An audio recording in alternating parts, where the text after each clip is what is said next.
তাড়াতাড়ি রেডি হও, ব্যাগটা সব গুছাই নাও। কেন কক্সবাজার যাবি না বান্দরবন? কক্সবাজারও যাবো না, বান্দরবানও যাবো না, আমরা বৃদ্ধাশ্রমে যাবো। কেন বৃদ্ধাশ্রমে যাবি কেন?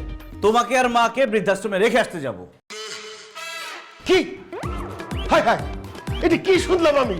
হ্যাঁ, যেই ছেলেরে খাইয়া না খাইয়া বড় করছি, লেখাপড়া শিখাইছি, সে কিনা এখন আমাদেরকে বৃদ্ধাশ্রমে দিয়ে আসতে চায়। শাহানা, তুমি কি একটা পোলা জন্ম দিলা যে আমাদের মতো হতভাগারে সে বৃদ্ধাশ্রমে নিয়ে রাখতে চায়? না না, আমার পোলা এরকম হইতে পারে না। আমি সব বুঝতে পারছি, এগুলি সব ওই বৌমার ষড়যন্ত্র। বৌমা চায় না যে আমরা এই বাসায় থাকি, বুঝছো? এর জন্য আমার পোলারে কইছে আমাকে দুইজনে বৃদ্ধাশ্রমে দিয়ে আসছে। একদম ঠিক বলছো, আমারও মনে হইতেছে এটা বৌমার ষড়যন্ত্র। বৌমা, হাই বৌমা। আরে বৌমাকে ডেকে কি হবে? আর আমাকে আব্বা বলতে হবে না, তোমার আব্বা ডাকারে কি জিনিস সেই বুঝ আমার হয়ে গেছে। তুমি